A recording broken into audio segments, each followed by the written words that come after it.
Father in heaven and on earth, creator and recreator of life, thank you for this day, for the beauty of it. Thank you for the privilege that we have to use the technique you call prayer, to call upon you, to compliment you, to celebrate who you are. Guide us, give us wisdom as we act upon the opportunities, the privileges we have in this place. Thank you for students, faculty, staff, a community that supports a place where learning occurs and life changes. Bless us that we might be a blessing to others, I pray in Christ's name. Amen. I pledge allegiance to the flag of the United States of America and to the republic for which it stands, one nation, under God, indivisible, with liberty and justice for all. Honor the Texas flag. I pledge Allegiance to the Texas one state state, under under God, God, one indivisible. indivisible.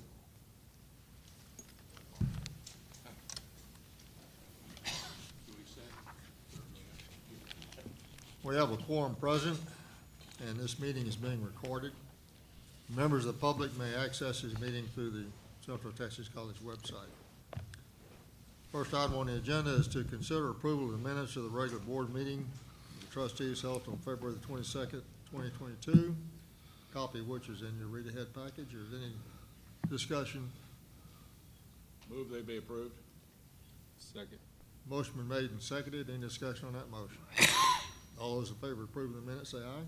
Aye. Motion carries. Item 3 is the chairman's update. It's an opportunity for members of the public to suggest the addition of topics for discussion or to address topics of interest with presentation limited to 3 minutes. Is there anyone present like to address the board? Seeing none, then we'll move to item number 4, which is the chancellor's report. Mr. Knopfus.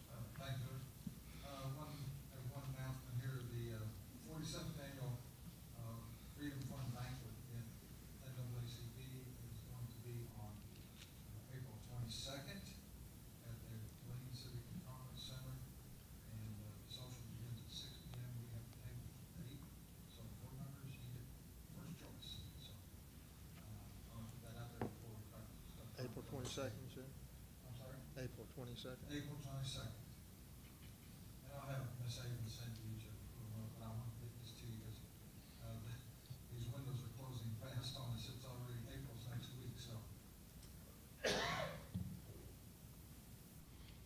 other announcement would be the spring graduation scheduled for May the 13th. It's a Friday at the Brown County Expo Center.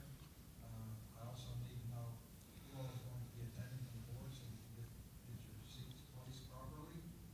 Harrison Keller is going to be a guest speaker. He's the Commissioner for Education, and I talked to him this morning. He's excited about coming, so I want to see all of you there, board members. Here you go. Yes, sir. I won't be there because my daughter's graduation is that Thursday and Friday in Dallas. Okay, that's accepted. That leaves the rest of it, so. Okay. Dr. Garrett, we have some military friendly designation.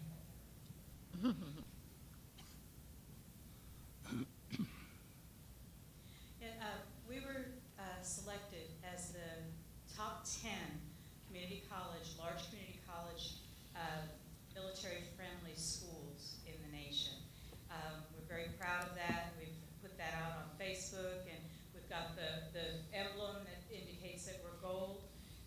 Dr. Welsh submitted all the details about our institution, and we're just very, very proud to have made it to that level and to get that recognition for the service that we provide to our military as a top 10 school in the nation. Thank you. And thanks to everybody that made that happen. Now our military enrollments have dropped dramatically, and a lot of schools have pulled out of that business with serving the military. So thanks to everybody that had anything to do with that. Dr. Garrett, would you please let them know? Yes. Thank you. Dr. Ady, transfer of fields.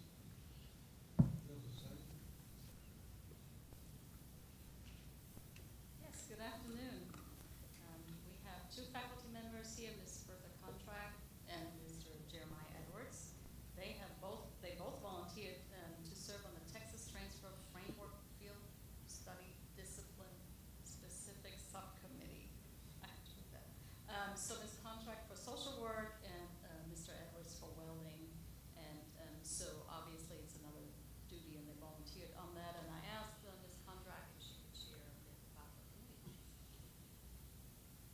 Thank you. Yes, first of all, it was quite an honor to represent Central Texas College at the Texas Higher Education Coordinating Board for the subcommittee meeting. And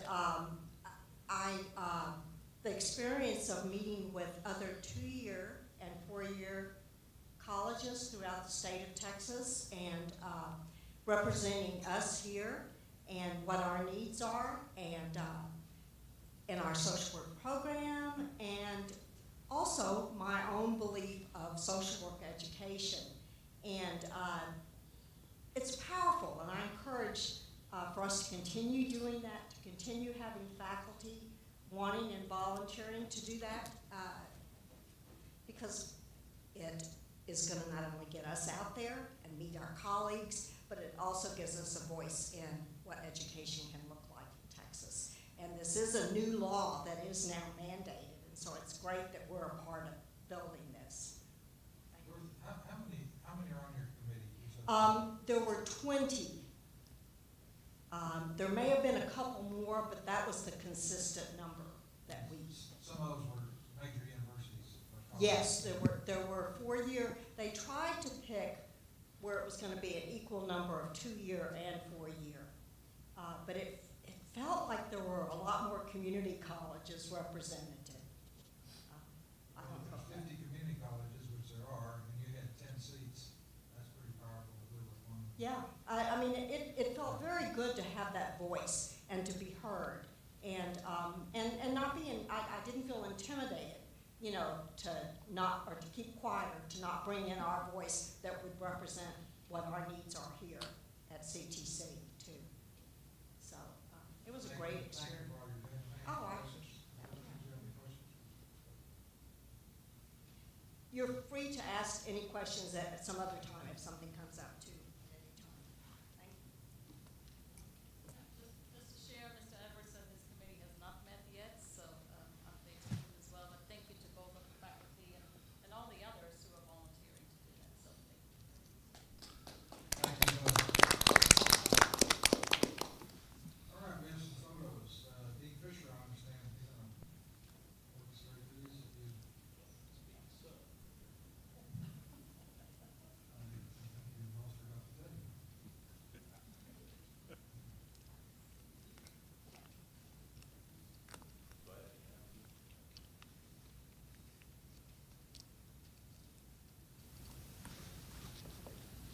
Yeah, Valerie, I can speak on come on this. up. Okay. We'll share the platform.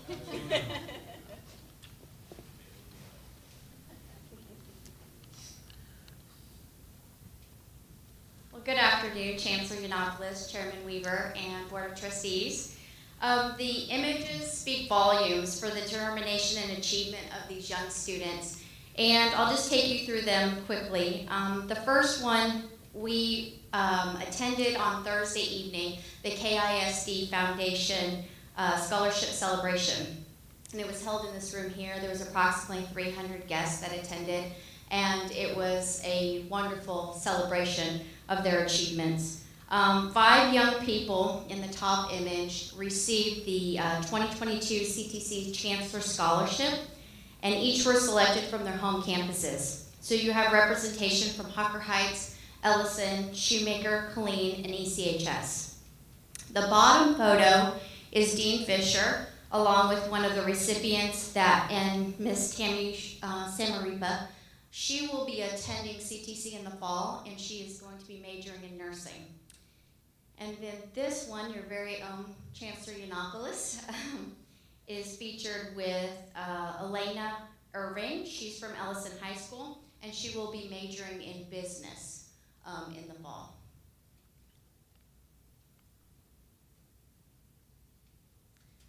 This next image is an exciting opportunity that we had as far as the CTC Foundation Board. Last Thursday, we presented the award for Faculty and Development Endowment Scholarship to assist with the faculty member future with their educational goals. The scholarship was valued at $18,000 and was awarded to Layman Ramirez. She's a nursing professional here at Central Texas College in the Health and Science Department. And she has over 28 years of experience as a licensed vocational nurse. And she became a registered nurse in 2009, and she began teaching at CTC in 2013.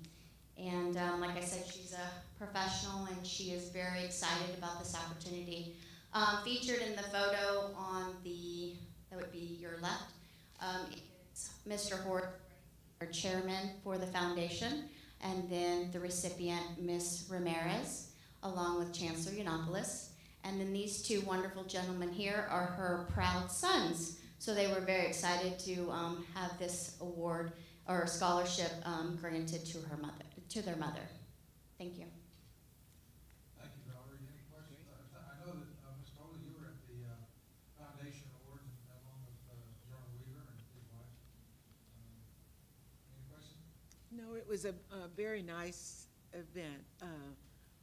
I look forward to our celebration when we award our students all CTC scholarships, so look forward to They that. were proud of the 60 scholarships, and we have 300 and some or more, so, yeah.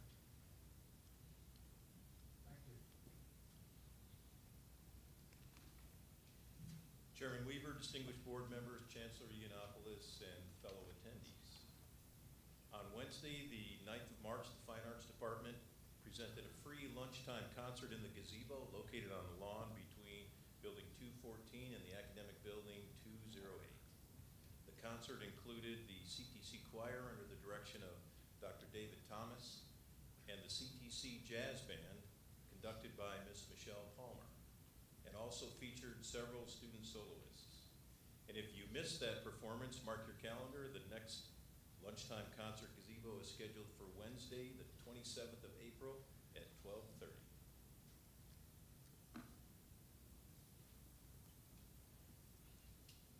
On Wednesday, the 23rd of March, employees were invited to view and sample cakes in the culinary arts area of the Student Center. The cakes serve as midterm exams for students enrolled in Miss Elaine Jordan's 16-week pastry 2350 wedding cakes course.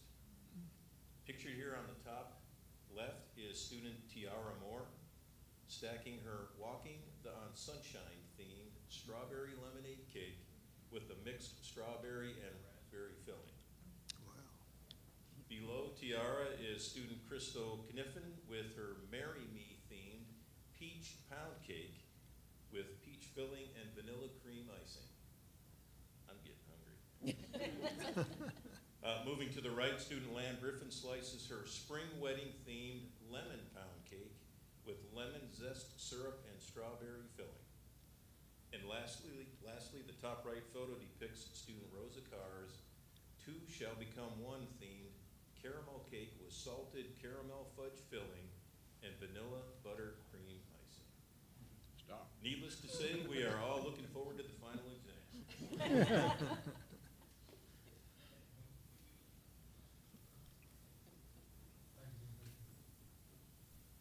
Sorry, I missed that last week. Yum, yum. I'm presenting on behalf of Dean Purser, Lori Purser, the Dean of the Library. The library hosted an event, both in person and live streamed for International Day, which was March 2nd. And this is interesting. Normally the library coordinates these events, but a student named Rosa Carr organized the folkloric dance and Latin American fashion show, which included CTC students that modeled the beautiful attire, traditional clothing, while the information about the background of this clothing was discussed and given out and described. The Colleen dance group called Solosos de Colleen, I'm butchering that, I'm sorry, as well as a group formed by student Rosa's friends, performed traditional dances during the event. So we're very pleased that March 2nd we were able to celebrate this International Day. Thank you, Dr. Garrett. Sir, that concludes my report. Thank you, sir. Item number 5 on the agenda is discuss and consider approval of February 2020 interim financial statements and investment report. Mr. Liberty? You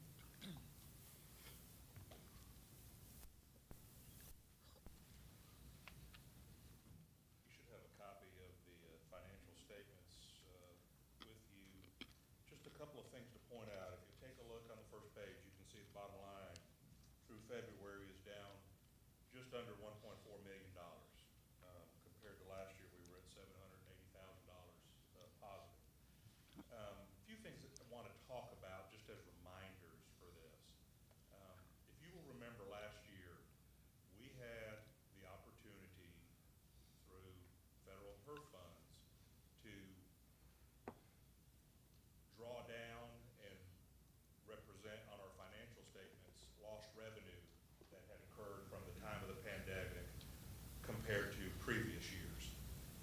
And at one point, the plan was to spread those dollars between last fiscal year and this fiscal year, but as time went by, the decision was made to draw more of that money down last year than this year for two main reasons. Number one,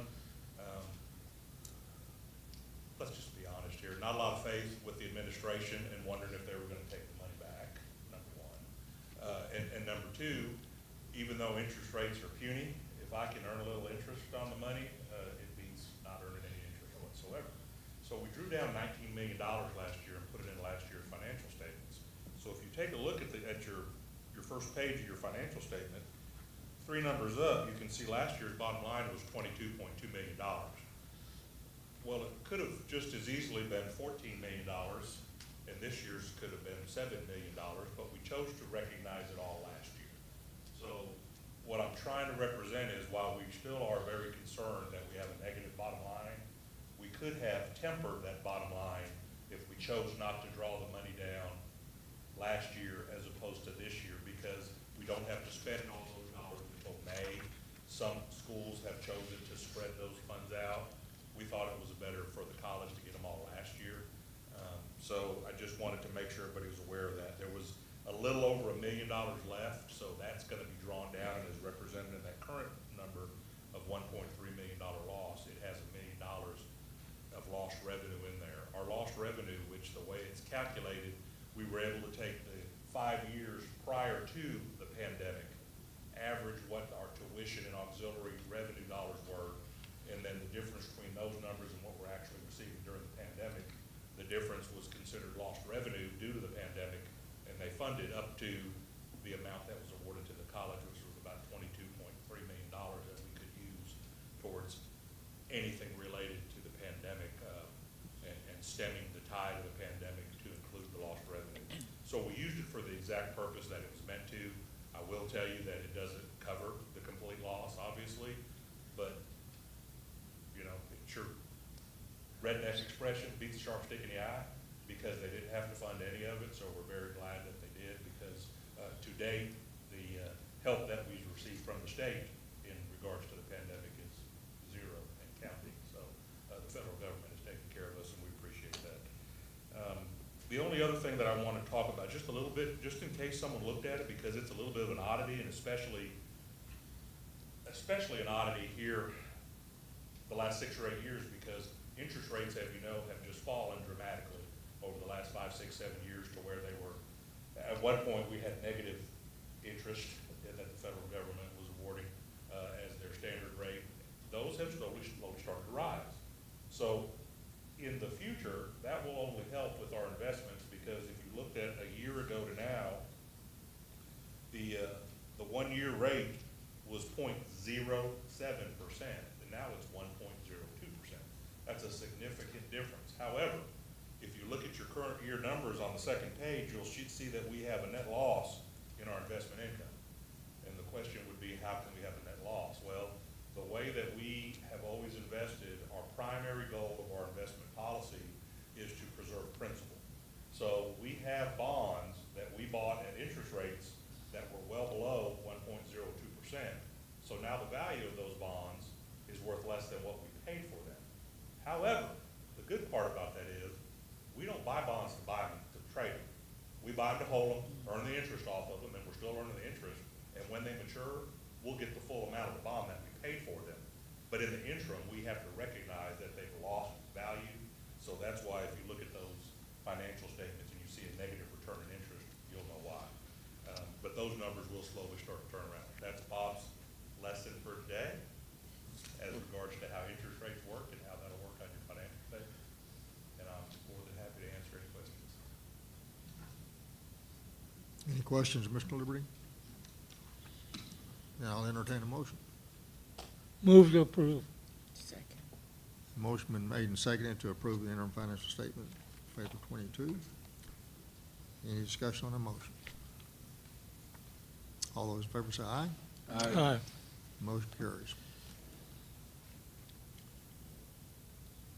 Next item, number 6, discuss and consider approval of the purchase of smart catalog from Watermark Insights LLC for the subscription period of 3 years at a cost of $59,000 this year, an estimated cost of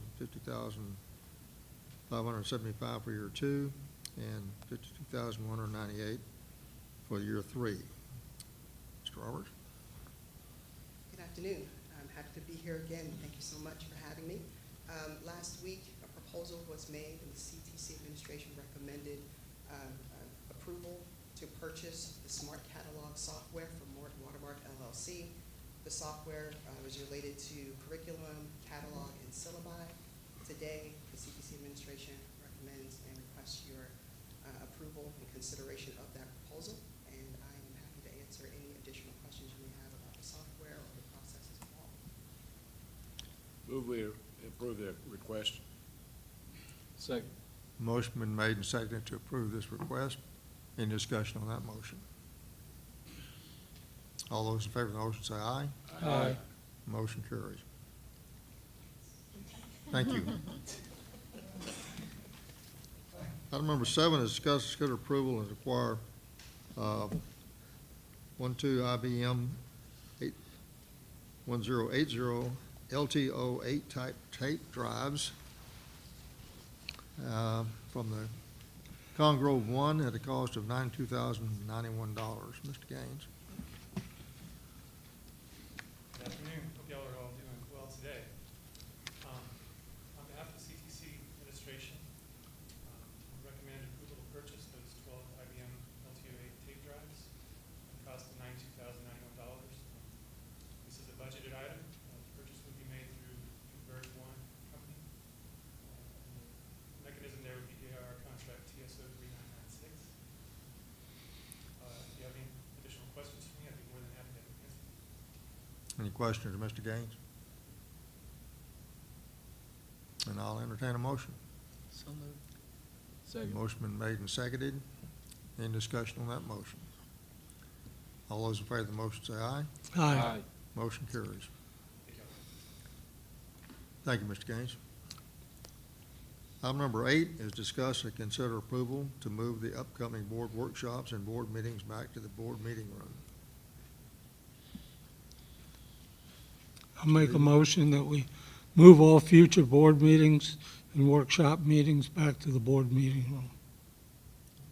I second that. Motion been made and seconded. Any discussion on that motion? Seeing none, I'll call for a vote. All those in favor say aye. Aye. Motion carries. I would like to be recorded as Sir? opposed.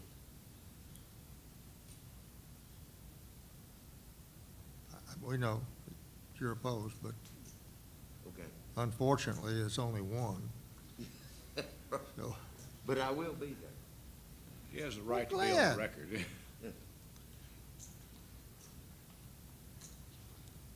Number 9 is to recommend topics for upcoming agendas or items or announcements by the board members. Let's start with you, Mr. Armstrong. No, thank you.